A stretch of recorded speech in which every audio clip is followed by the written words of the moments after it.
ดีจ้ะ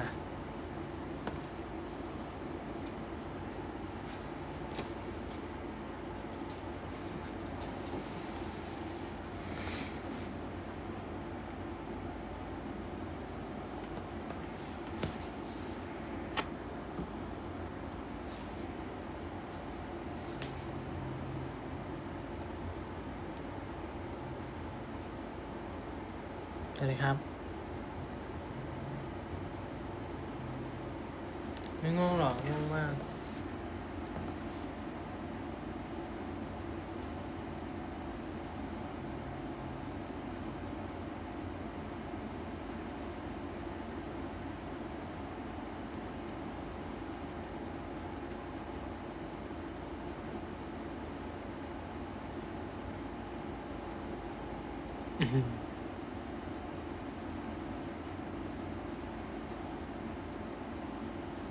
ตามจะเป็นแล้วเหมือนกันผมมา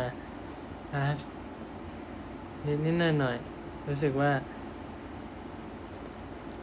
ไม่ได้ไลฟ์นานแล้ว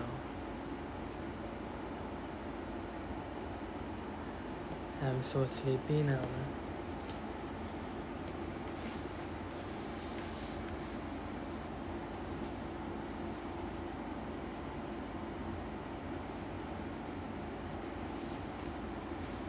หวานแชทไม่ทันแล้วทุกคน วันนี้เหนื่อยไหมครับ ได้อยู่ครับ ยังไม่เหนื่อยมาก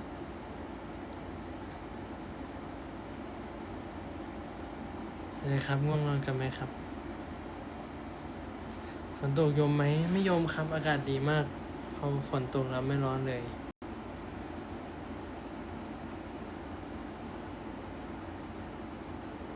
ที่ทำอะไรครับกำลังนั่งอ่านแชททุกคนอยู่ครับ ไม่เหนื่อย ไม่ค่อยเหนื่อย ได้อยู่ไปบ้าง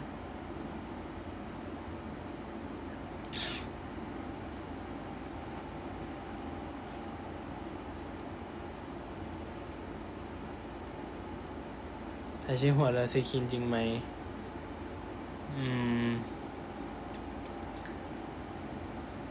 พูดไงดี ผมก็ไม่รู้เหมือนกัน อาจจะเป็นกัปตันก็ได้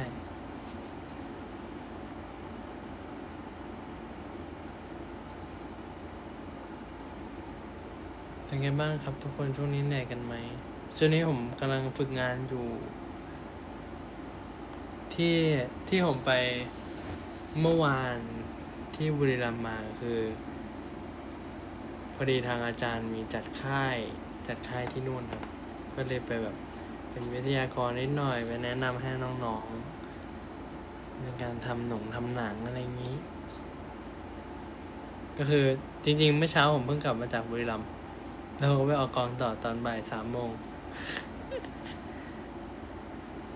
ใช้ชีวิตคุ้มมาก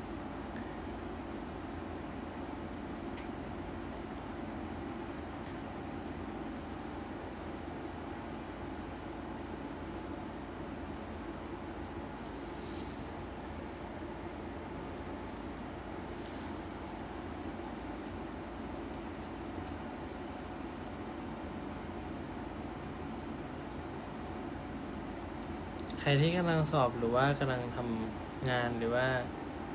ทำอะไรอยู่ก็ตามแบบว่าผมเป็นกำลังใจให้ทำอะไรเป็นกำลังใจให้ทุกคนนะครับเห็นหลายคนอะไรใครบอกเพิ่งสอบเสร็จขอให้คะแนนออกมาดีนะครับขอให้สอบผ่านไม่ได้กลับไปสอบแก้ใหม่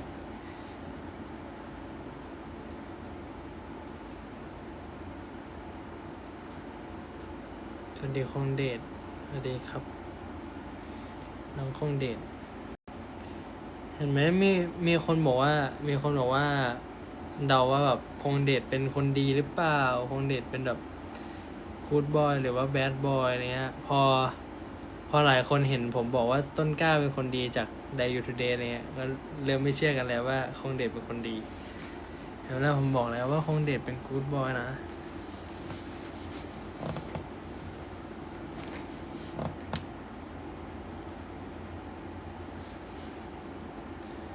ได้ไปคอนบางทันไหม ผมไม่มีบัตรเลยครับ ไม่ได้กดบัตร เพราะว่าตื่นเมื่อวานผมจำไม่ได้วันนั้นทำอะไรอยู่ เหมือนจะต้องไปงานอะไรเนี่ยไม่ก็สอนน้อง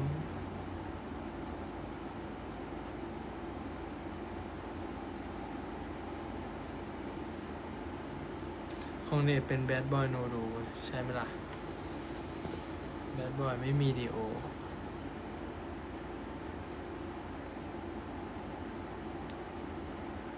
รู้สึกว่าไม่ได้คุยกับทุกคนนานแล้วช่วงนี้แบบว่าจริงๆช่วงนี้ผมพยายามเข้าโซเชียลเยอะๆถึงผมปกติผมจะเป็นเหมือนคนป่าก็ตาม ผมไม่ค่อยได้เข้าโซเชียลเท่าไหร่แต่ว่าตามดูทุกคนอยู่แบบว่า ผมชอบส่องมากกว่าแบบบางครั้งผมไม่ได้โพสต์หรือแบบไม่ได้อัปเดตอะไร แต่ว่าพยายามแบบอัปเดตเรื่อยๆให้ทุกคนแบบหายคิดถึงกัน แต่ผมก็ส่องทุกคนที่พูดถึงผมอยู่ตลอดเลยขอบคุณมากๆครับ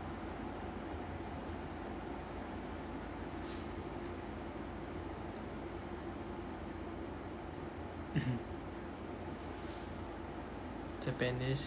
oh cannot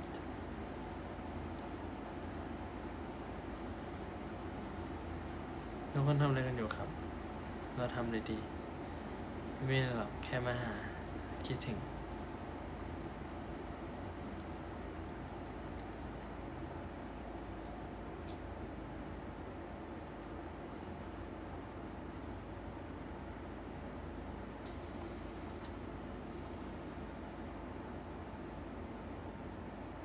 ปวดตามาก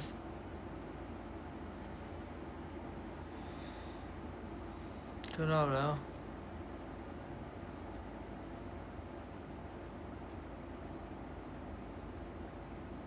ทุกคนมีท็อปิกแบบว่ามีเรื่องอะไรชวนคุยไหมแบบมีเรื่องอะไรอยากฟังไหม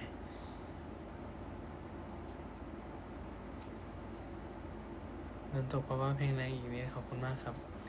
เป็นเพลงที่เต้นและสะใจมากนี่เทพเป็นไงบ้างครับคือผมอยากเล่าว่าตอนที่ผมเป็นวิทยาเขาเรียกว่าอะไรนะวิทยากรวิทยาทานวิทยาอะไรวิทยากรปะวิทยากรผมพูดเกี่ยวกับแบบทำหนังยังไง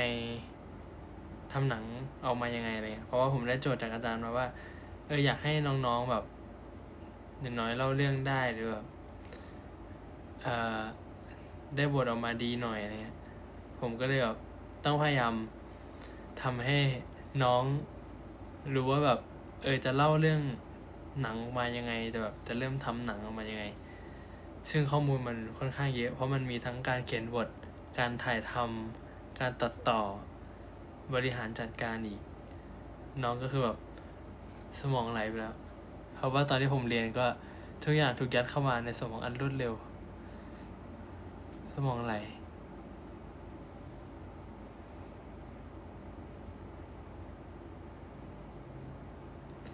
วันนี้แหละทุกคนผมจะนอนพยายามให้เต็มอิ่ม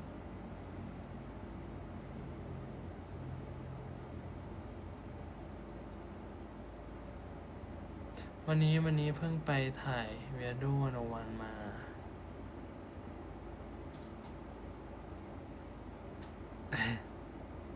ใช่แรงโน้มถ่วงขาดน้องโค้ดนะขาดน้องบาโค้ดน้องบาโค้ดเขากำลังจีบเพื่อนคนหนึ่งอยู่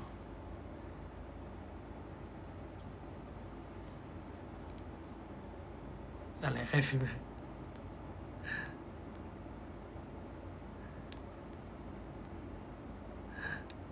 ไปมาแล้วชีกูคืออะไรวะสภาพผมไปมาแล้วเหรอ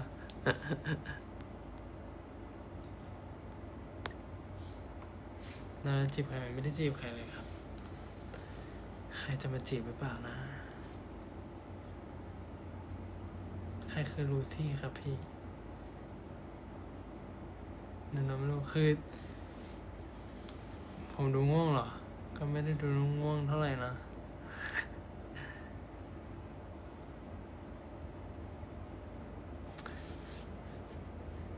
นึกถึงไลฟ์คีนที่คีนไลฟ์แล้วก็ทุกคนนะทุกคนนะแบบนอนคุยกันแล้วก็แบบพูดคนเดียวยาว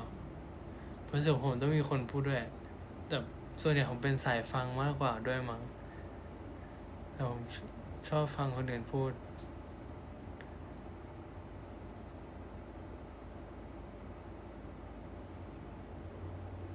หลังจากเดบิวต์เขาว่าสนุกไหมสนุกมากเลยครับยิ่งได้เจอเพื่อนที่แบบเป็น3 คนนี้ด้วยแบบชีวิตมีอะไรตลอดเวลา cover คือทุกอย่างแรนดอมไปหมดอะไรที่เกิดขึ้นบนเวทีบางอย่างพวกผมก็ไม่รู้เหมือนกันว่ามันจะเกิดขึ้น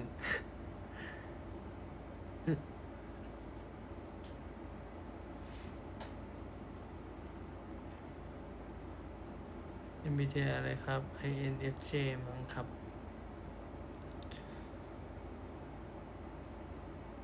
Hello go sleep go sleep นอนดึกจังนี่ดึกเหรอเที่ยงคืนดึกไหมดึกอยู่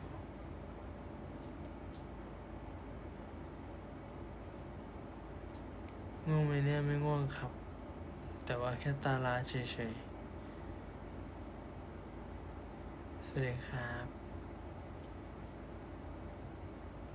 ตั้งแต่เกิดแล้วหลังขอบคุณครับพี่ผมควรไปนอนเหรอผมดูเหมือนคนน่าจะไปนอนยังไงล่ะ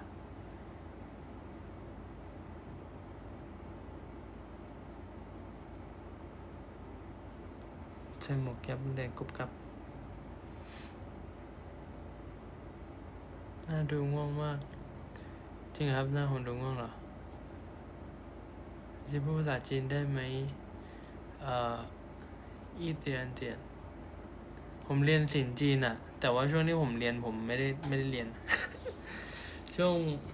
งม.4 ม.5 ม.6ผมเรียนห้องจีนแต่ว่าผมไม่ค่อยได้ไปเรียนเพราะว่าเป็นเด็กกิจกรรมไม่ค่อยได้อยู่โรงเรียนตั้งแต่ไหนแต่ไรอาชีพฮารุโดรีวิวกองเวโดหน่อยครับผมว่ากองนี้สนุกมากคือด้วยความที่เราถ่ายเวโดหลังจาก Ticket to Heaven ใช่ไหมทุกคน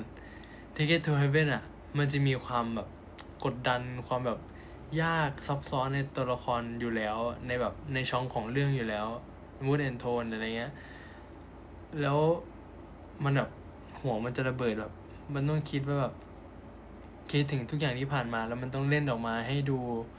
ปกติแต่จริงๆก็ไม่ปกตินะดูแบบมีชั้นเชิงอะไรที่แบบซ้อนกันหลายๆอย่างอะไรเงี้ย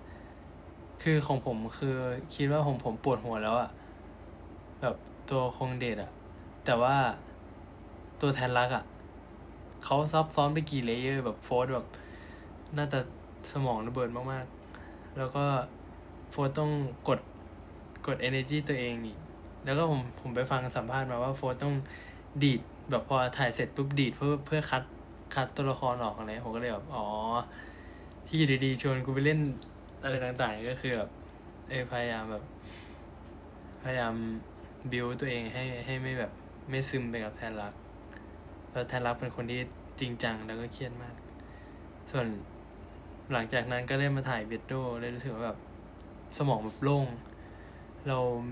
ไม่ได้มีชั้นไม่ได้มีหัวที่แบบว่าต้องคิดนู่นคิดนี่แล้วแสดงออกอีกแบบหนึ่งคิดอีกแบบหนึ่งอะไรเงี้ยมันแบบแค่เป็นตัวละครตัวนั้นแล้วก็แบบสนุกไปกับเพื่อนเฉยๆเลยสนุกมากครับแล้วพี่แชมป์พ่วงกับก็น่ารักมากแบบเขาใจดีมากแอสตันก็น่ารักรู้จักกันมานานแล้วแต่ว่าเพิ่งได้มาเล่นซีรีส์ด้วยกันก็เพิ่งรู้ว่าแอสตันก็มีมุมที่กวนเหมือนกันตอนแรกจะแบบเล่นบาสด้วยกันอะไรด้วยกันแบบเรียบร้อยหน่อยพอได้เล่นได้อยู่ด้วยกันมากขึ้นก็รู้แล้วว่าก็เป็นคนกวนเหมือนกันนี่หว่า ส่วนคีนไม่พูดถึงครับเคยเล่นด้วยแล้วครับปวดหัวเราเล่นคีนก็ดีด้าเหมือนเดิมคัดปุ๊บก็ร้องเพลงแต่ว่าคีนชอบงอนซีเพื่อนที่ไหนเขางอนกัน ทุกคนว่าไหมอ่างเปาเป็นเรื่องที่สองที่เล่นด้วยกันหลังจากแดยูก็จริงๆอะแดยูอะผมไม่ค่อยได้เจออ่างเปาในซีนนอกจากซีนรวม เพราะว่าอ่างเปาเกมตั้งแต่ EP 2ด้วยแหละ แล้วแบบในซีนก็ไม่ค่อยได้อยู่ด้วยกันบ่อยอยู่แล้ว หรือบ่อยในแก๊งเพื่อน แต่ต้นกล้าจะคุยกับเจบ่อยกว่าไงเดี๋ยวจะเป็นเพราะว่าต้นกล้าเขาเกลไปก่อนเฉยๆถ้าต้นกล้ายังไม่เกลไม่ใช่ ถ้าต้ายังไม่เกล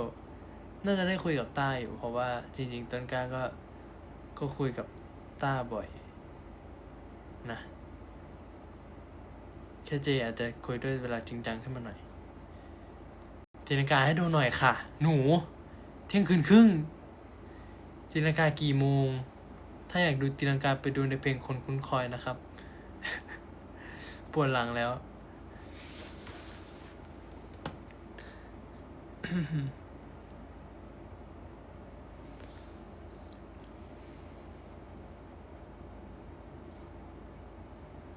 ตีลังกาแนะนำตัวได้ไหมถ้าอยากตีลังกา ถ้าทุกคนอยากให้ผมตีลังกา แนะนำตัว ไปดูได้ที่งานเฟสติวัลนะครับ ของวง Clover สามารถติดตามได้ ที่แอปแดง MV Official ทุกอันในแอปแดงใน Laser Music นะครับผม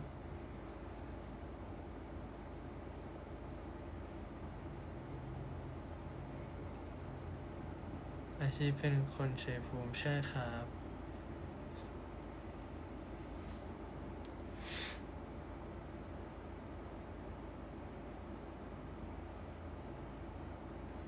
ไม่นอนกันหรอครับทำอะไรกันอยู่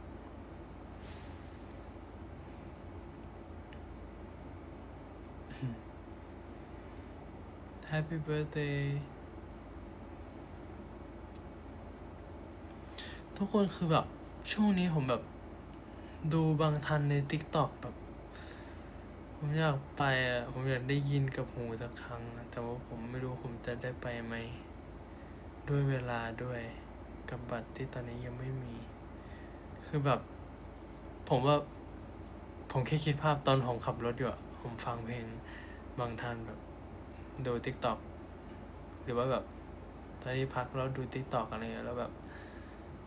โหถ้าอยู่ในคอนเสิร์ตผมน่าจะยืนร้องไห้เฉยๆผมเข้าใจมากคนที่ดูศิลปินแล้วแบบแล้วภูมิใจ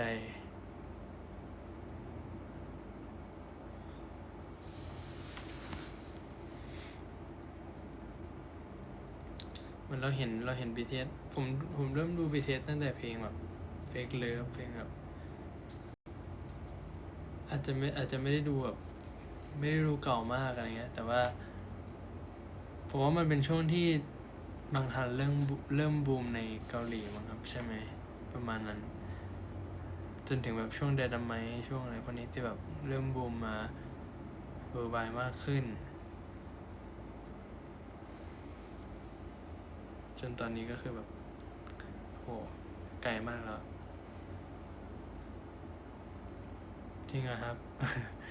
ผมยังไม่ค่อยมีอะไรเท่าไหร่ถ่ายซีรีส์วันนี้ไม่ค่อยเหนื่อยครับ อ๋อรู้แล้วทำไมผมถึงพูด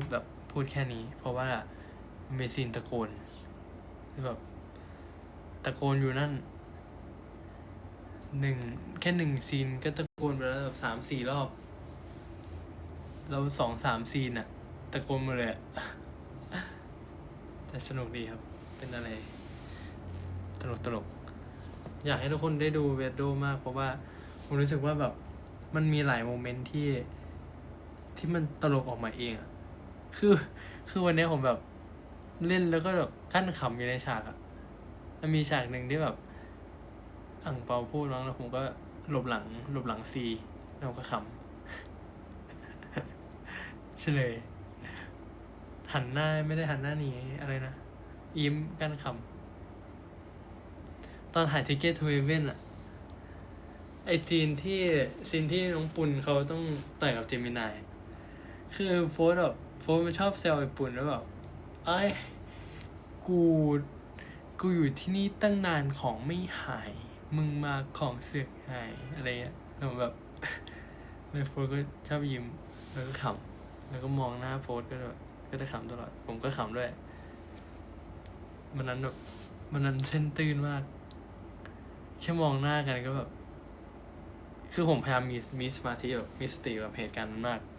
ก็แบบโอ้โหเครียดแบบเฮ้ยเขาจะต่อยกันในบ้านแบบเขาโดนไล่ออกไหมแบบโอ้โหเรื่องมันแบบเรื่องมันเครียดมากเรื่องมันใหญ่โตมากแล้วมันทะเลาะกันอะไรเงี้ยหันไปมองหน้าโฟร์ขำ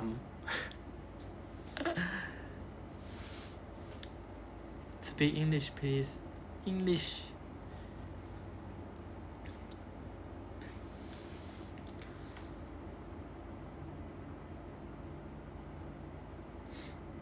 พี่ไบร์ทอ่ะพี่ไบร์ทน่ารักมากพูดถึงTicket to Heavenแล้วนึกถึงพี่ไบร์ทด้วยพี่ไบร์ทน่ารักมากตอนแรกคิดว่าแบบตอนแรกไม่ค่อยกล้าคุยเท่าไหร่เพราะว่าแบบพี่เขาแบบ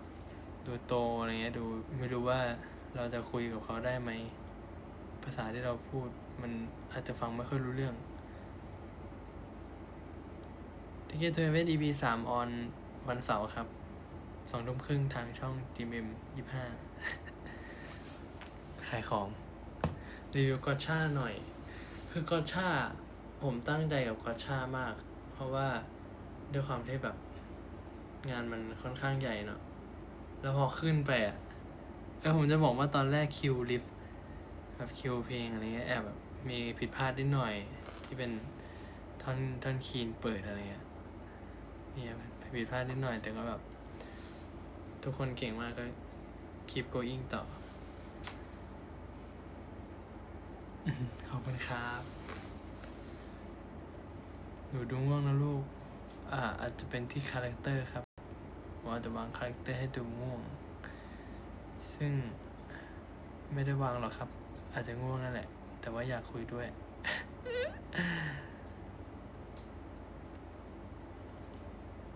เดี๋ยวไว้ไลฟ์มันไหนแบบ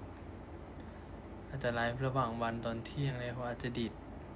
ช่วงนี้ก็มาคุยเล่นกันใช่ไหมคงเดทมาพรุ่งนี้ใช่ไหมวันนี้วันศุกร์ใช่ไหมทุกคนผมทำงานลืมวันลืมคืนแล้วอะคือแบบใช้ชีวิตคุ้มมากเมื่อคืนผมเสร็จจากงานเฟล็กอันนี้เล่าให้ฟังเฉยๆผมเสร็จจากงานเฟล็กเสร็จแล้วผมก็ขับรถไปบุรีรัมย์เพื่อที่ได้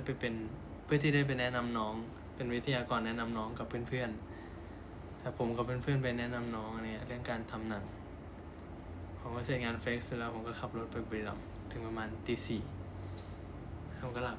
น้องก็ตื่นมาแล้วก็พูดให้น้องฟังก็พูดแบบไม่รู้พูดรู้เรื่องหรือเปล่าไม่รู้น้องเข้าใจไหมพี่ขอโทษพี่พยายามเต็มที่แล้วพี่ทำสไลด์มาเพื่อน้องๆเลยเสร็จแล้วผมก็หมดวันต่อมาก็ตื่นเช้ามาแล้วก็กลับจากบุรีรัมย์มาออกกองต่อวันนี้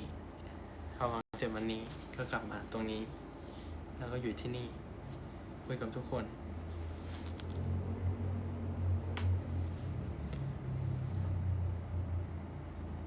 ทานข้าวแล้วครับขากลับผมกลับเพราะผมเปาติดรถไปด้วยก็เลยไปกินข้าวกับเปาสิงคโปร์สนุกมากครับจริงๆไม่ค่อยได้แบบเหมือนผมไปไม่ค่อยได้เห็นบ้านเมืองเท่าไหร่ยกเว้นแบบตอนที่นั่งรถตู้เนี่ยเพราะว่าพอผมไปถึงก็แบบไปซาวด์เช็คอยู่ในฮอลล์วันต่อมาที่มีงานก็แบบอยู่ในฮอลล์อะไรอยู่ในฮอลล์ทั้งวันเลยไม่ได้ออกไปไหนเลยเลยสุขภาพนะจริงครับทุกคนคือช่วงเนี้ยผมเป็นหวัดอยู่น่าจะเป็นเพราะว่าอากาศเปลี่ยนแปลงด้วยแล้วก็พักผ่อนอาจจะช่วงนี้จะพักผ่อนน้อยไปหน่อยทุกคนต้องดูแลสุขภาพตัวเองด้วยนะครับวันนี้ขอบคุณฟู้ดซัพพอร์ตนี้มากผมยังไม่ได้ลงสตอรี่เลยเพราะว่า IG เป็นอะไรไม่รู้ผมลงไม่ได้แต่ว่าเดี๋ยวผมลงย้อนหลังเขาส่งไอ้นี่มาให้ด้วยมีวิตามินซีแต่เห็นผมป่วยจากงานเฟล็กซ์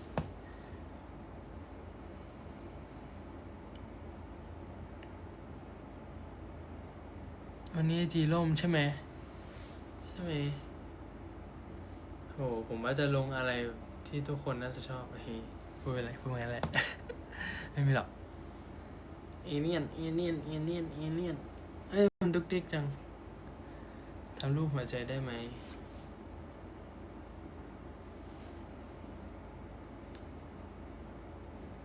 ไหนเลี้ยงป้าหน่อยเลี้ยงอะไรครับป้าเป็นอะไรครับป้าเป็นต้นไม้เหรอหรือว่าเป็นแมวหรือเป็นหมาอยากเลี้ยงหมา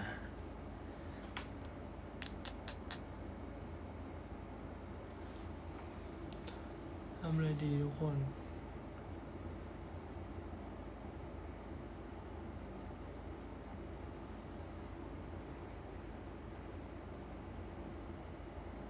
กินข้าวผมเพิ่งกินมาผมอิ่ม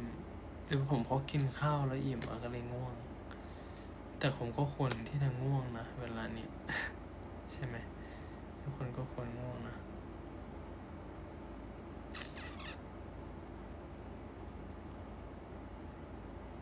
ผมกินไม่ดึกผมกินตอนประมาณ4 ทุ่มกว่า4 ทุ่มครึ่ง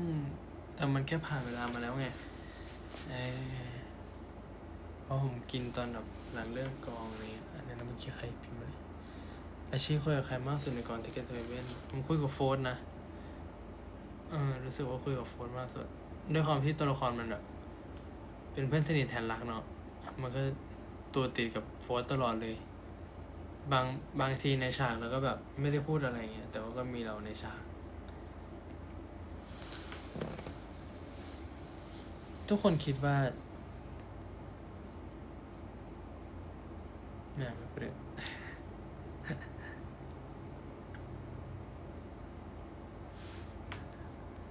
ของเดทแกล้งบาสในระหว่างทุกคนไอซีนนั้นอ่ะ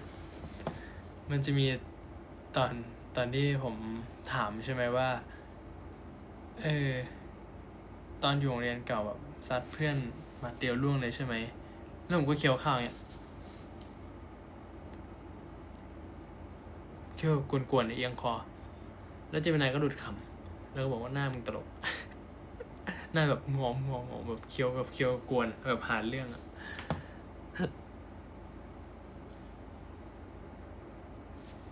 6-7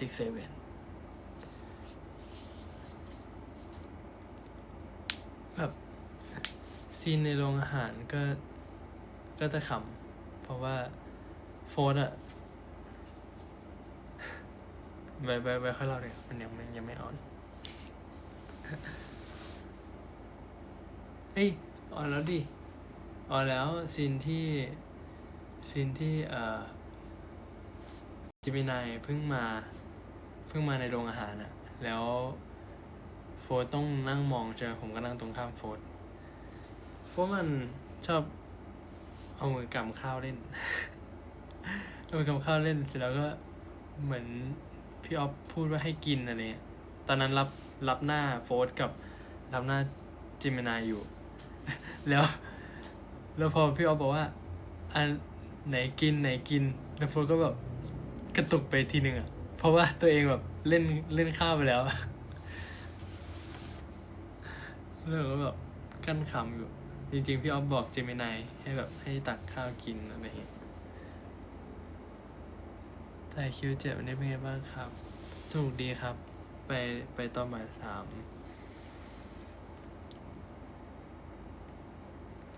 แล้วเมื่อไหร่จะมีคนมาจีบชีบ้างนั่นสิทำไมไม่มีใครมาจีบเลยนะ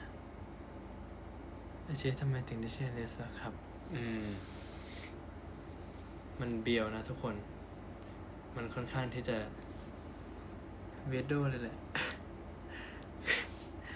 ก็ผมเล่าก็ได้คือมันเริ่มจากตอนผมประถมตอนที่ผมอยู่น่าจะป .6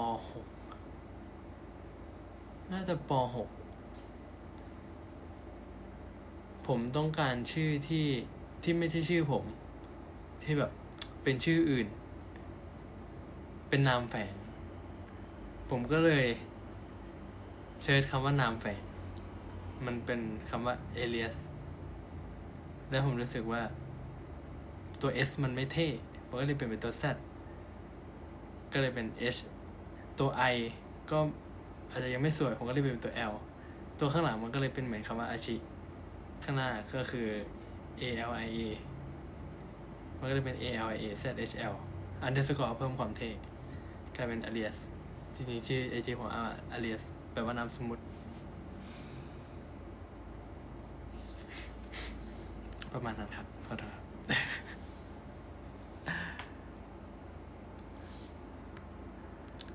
underscore เพิ่มความเท่ใช่ไหมล่ะ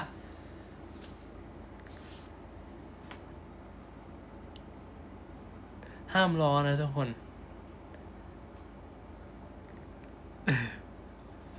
แล้วทุกคนก็จะบอกว่าชื่อเขียนโคตรยากชื่อเขียนโคตรยากผมก็แบบว่าผมไม่รู้จะเปลี่ยนเป็นอะไรผมเคยไม่รู้จะตั้งเป็นอะไรแล้วไม่อยากเปลี่ยนเลยรู้สึกว่าคำมันสวยแล้วอะแล้วผมชอบพิมพ์ด้วยพิมพ์เล็กทั้งหมดอะไรเงี้ยชอบเขียนแบบพิมพ์เล็กทั้งหมดไม่ล้อไม่เหลี่ยงเอาโกรธงอนเทพซ่าผ่านยังเทพซ่าเนี่ยจะเป็นพี่ชายผมมากกว่าผมจะไปทาง007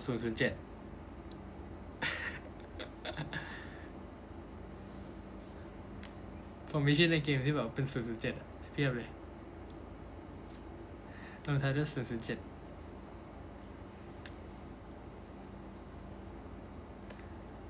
น้องชิมไม่ไหวแบบโค้ดหน่อยอ๋ออยู่ไม่ไหวคือตอนนั้นอะจริงๆผมก็จริงๆแรงผมก็ไม่ค่อยมีได้เลยงานเฟกวันนั้นเพราะว่าผมรู้สึกว่าผมแบบเป็นหวัดอะไรเงี้ยป่วยแบบหายใจไม่ค่อยออกอะไรเงี้ยแล้วผมก็ร้องเพลงแบบเสียงสั่นๆเพราะว่าแบบเหมือนเสียงมันไม่ค่อยมีเท่าไหร่แล้วผมก็ตั้งใจร้องของผมก็ตั้งใจคีนฟังโหเปิดมาโคตรดีเลยผมก็ร้องคนที่สองก็แบบก็พยายามร้องก็เสียงสั่นๆโอเคไม่เป็นไรเราก็ฟิลไปพออังเปาก็ร้องก็แบบเหมือนจะแรปแบบเป็นเพลงแบบดีอ่ะคนสุดท้ายมันก็เลยคาดหวังกันทุกคนใช่ไหมล่ะแล้วผมคาดหวังไปผมได้อะไรมา อยู่ไม่ไหวผมแบบเชื่อ unexpected เกินคาด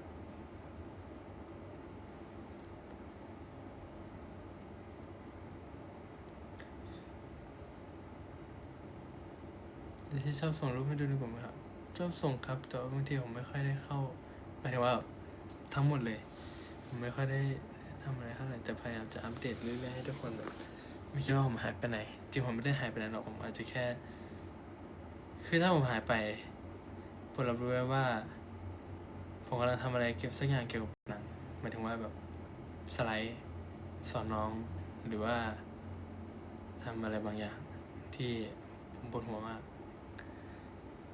หัวจะระเบิดช่วงนี้ผมเห็นแล้วนะครับคอมเมนต์มีคนบอกว่าถ้าเห็นคอมเมนต์ให้ยกมือขึ้น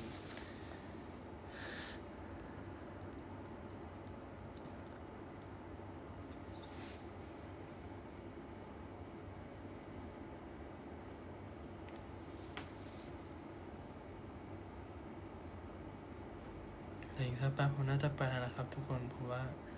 จะได้พักผ่อนทุกคนก็จะได้พักผ่อนกัน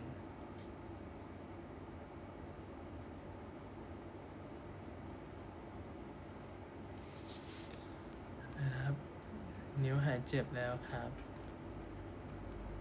คือตอนแรกอะเซียนคือผมมากินสุกี้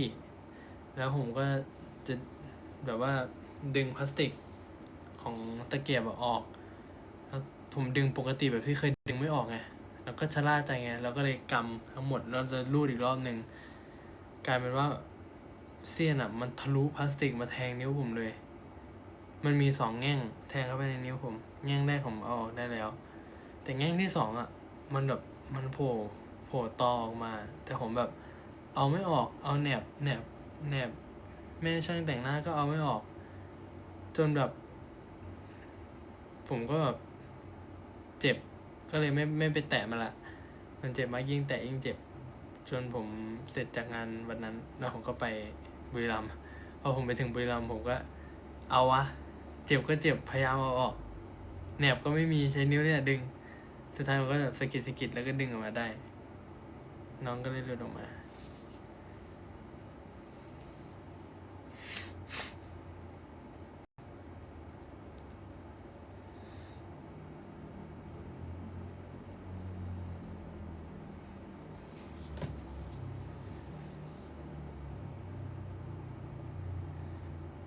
สู้ๆนะครับใครทำงานอยู่เป็นกำลังใจให้นะครับ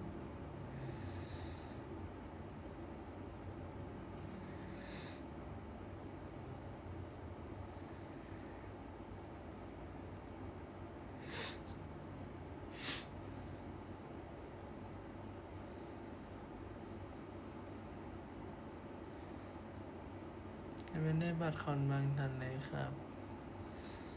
จิมเกมคล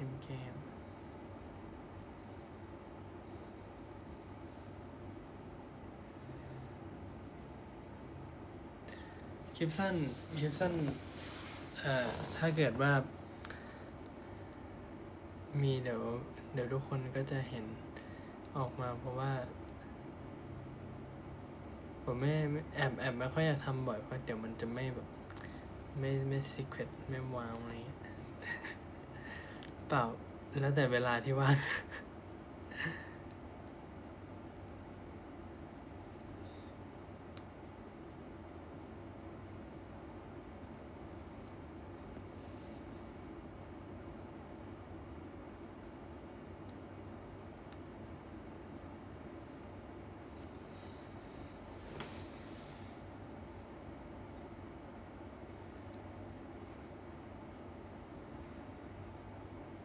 ประมาณ45ผมน่าจะเป็นแล้วนะครับทุกคน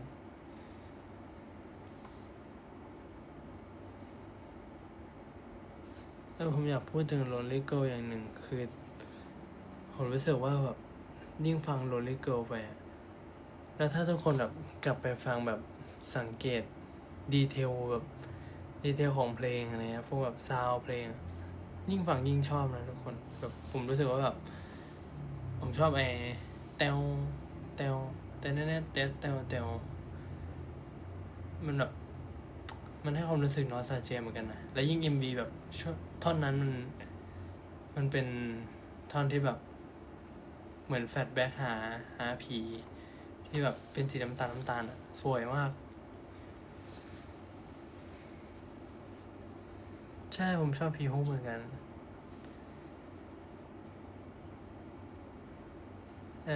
ทีมคงเด็ดละ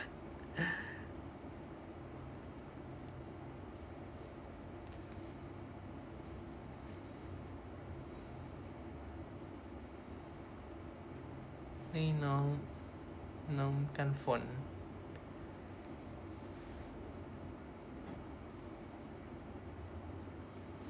ชอบเพลงไหนสุด3เพลงที่ปล่อยมาผมว่ามันชอบแต่ละเพลงแบบชอบทุกเพลงตามช่วงเวลาของมันจริงๆนะทุกคนแบบเพลงแรกผมรู้สึกว่าผมชอบที่มันเป็นเพลงแรกของพวกเราอะผมรู้สึกนี้จริงๆพอ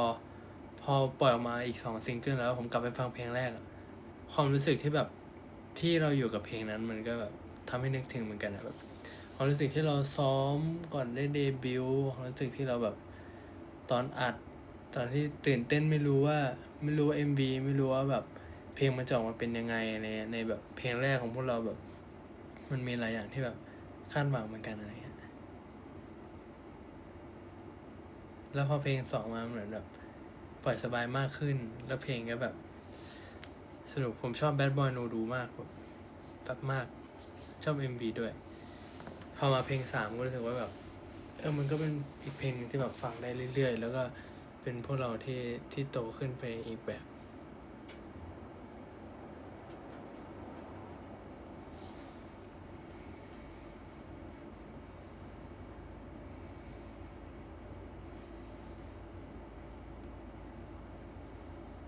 เรื่องความทรงจำแรก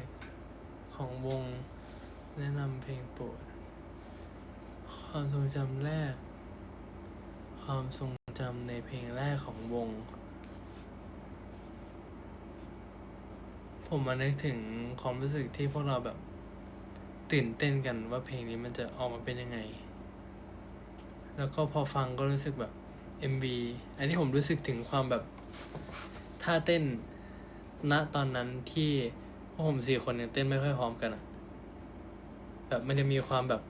การใช้กล้ามเนื้ออะไรแบบการฟังที่มันแบบแตกต่างกันนะครับในเพลงคนคุ้นคอยผมรู้สึกว่าแบบรู้สึกถึงอะไรพวกนั้นว่าแบบเราเต้นไม่ค่อยพร้อมกันเท่าไหร่แต่พอผ่านเวลามาอยู่ด้วยกันมากขึ้นมาเพลง2เนี่ยผมว่าเริ่มชัดแล้วว่าแบบเราเริ่มใช้กล้ามเนื้อเดียวกันมากขึ้นพอเพลง3 Lonely Girl เนี่ยเราซ้อมด้วยเวลาที่มันค่อนข้างกระชั้นชิดแต่ผมรู้สึกว่าแบบมันพร้อมกันโดยที่แบบเหมือนเราเต้นด้วยใช้กล้ามเนื้แบบส่วนเดียวกันแล้วเราแบบฟังเพลงแบบใกล้เคียงกันแล้วอะไรเงี้ย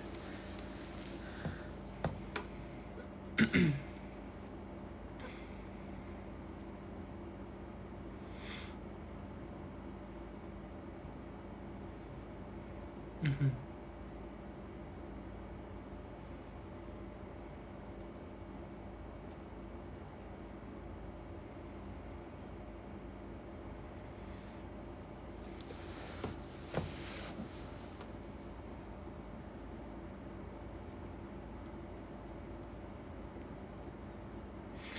มีเพลงแนะนำไหมช่วงนี้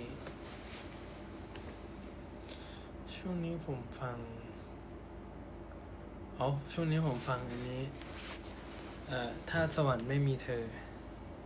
ฉันก็ไม่อยากไป คือผมรู้สึกว่า อันนี้ผมได้ยินเพลงนี้ตั้งแต่ตอนที่ถ่าย Ticket to Heaven แล้วแหละ เพราะว่าแบบพี่ออฟเปิดให้จิมินายกับโฟร์ฟังไงผมชอบมากเพลงนี้รู้สึกว่าแบบมันเพราะจริงไม่ได้ขายของทุกคนฟังจริงๆแต่ผมฟังเวอร์ชันอะคาเปล่านะ เวอร์ชันที่แบบประสานเสียง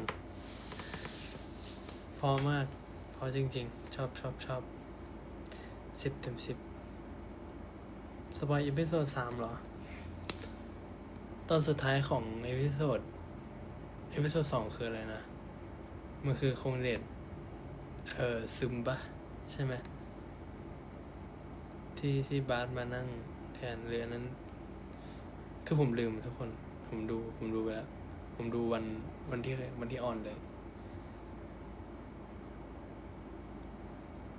ของโฟร์น่ารักมากครับโฟร์หรือว่าโฟร์ดีดาเฮ้ย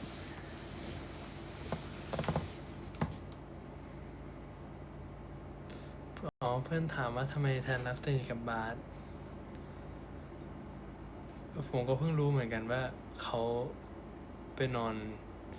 สระว่ายน้ำกันมา อันนี้ก็เป็นอย่างหนึ่งที่คงเดชไม่รู้ อาชีก็ไม่รู้ รู้ตอนนั่งดู ได้พับเพียบเหรอครับ รู้ได้ไง ผมปวดหลัง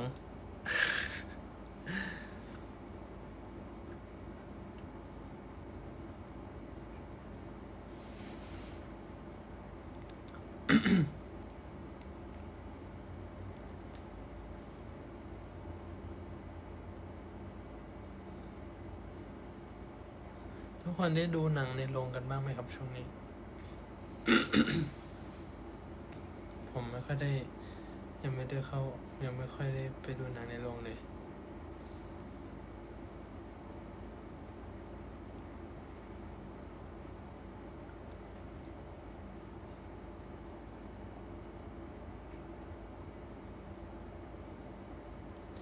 ดูกิษดาพาราไดซ์กิษดาพาราไดซ์สนุกไหมทุกคนโฟร์เล่นด้วยนี่โฟร์กับพี่ยอด ผมดูพี่ยอดมาตั้งนานมาก ตั้งแต่ก่อนเขาจะเดบิวต์วงเพา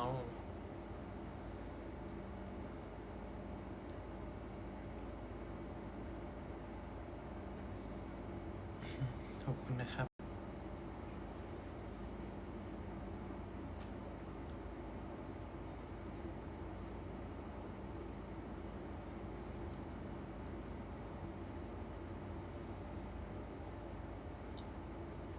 คือผมกำลังตั้งใจอ่านอยู่ แต่ว่าอ่านไม่ทัน ชื่อดูหนังผีไหมดูครับ ผมดูหนังผีด้วยทอมเวดโดสนุกครับสนุก ตลกอะเรนโดวันคือด้วยความที่แบบ มีคาแรคเตอร์เด็กเนิร์ดแก๊งเด็กเนิร์ดเขาแก๊งน้องชิวะตลกมาก แบบตลกอะ ชิมีเรื่องโปรดไหม คือผมชอบดูเรื่อง Interstellar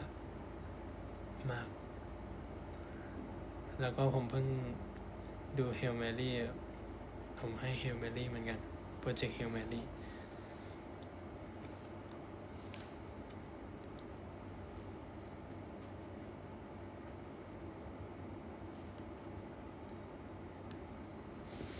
ขอบคุณนะครับ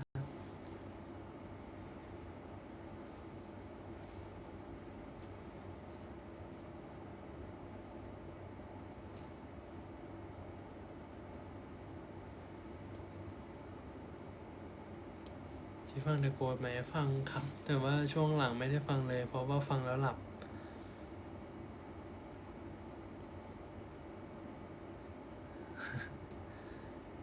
คนเดียว เดี๋ยวเที่ยงคืน50ผมน่าจะไปนอนแล้ว เดี๋ยวจะดึกเกินไป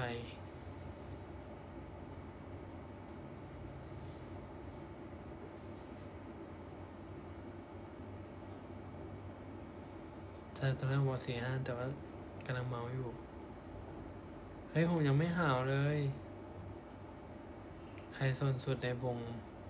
ผมว่าโคเวอร์ค่อนข้างจะแรนดอมนะ มันจะมีวันที่แบบ ผมดีดอีก3คนแบบเหนื่อยมาโคดีดอีก3คนเหนื่อยคีนดีดอีก3คนเหนื่อยอังเปาดีดส่วนใหญ่เนี่ยอังเปาถ้าเกิดว่า ไม่ได้มีใครดีดขนาดนั้นอังเปาก็จะอยู่เลเวลประมาณเพื่อน แต่ก็มีประเทศอังเปาดีดเหมือนกันสลับกันไปแต่ส่วนใหญ่ถ้าอังเปาดีดคีนจะดีดด้วยคีนดีดบ่อยใช่ แต่ช่วงนี้น้องคีนงานเขาค่อนข้างเยอะด้วยเรียนด้วยเรื่องด้วยซีรีส์ด้วยทุกอย่าง เขาก็จะเซฟแบตของเขาไว้ทำไมเขาบอกว่าโคเวอร์เป็นเคทั้งวง จริงเหรอครับ ผมว่าผมเมนะนี่เมมาแล้วครับ เอ้ยพี่เชื่อหน่อยโคเวอร์เป็นเมทั้งวงครับ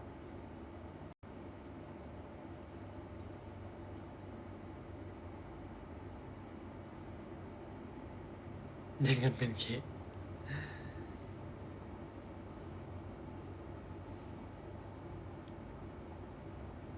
พี่ไม่เมตรงไหนผมไม่เมตรงไหนพี่ว่าผมเป็นเมหรือเป็นเคเพราะว่าผมเป็นเละเทะ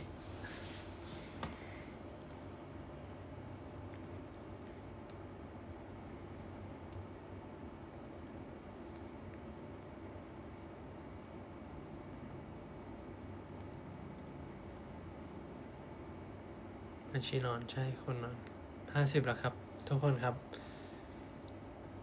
ราตรีสวัสดิ์นอนหลับฝันดีถ้าไม่รู้จะฝันถึงอะไรให้ฝันถึงผมนะครับกันไหนครับทุกคนบ๊ายบาย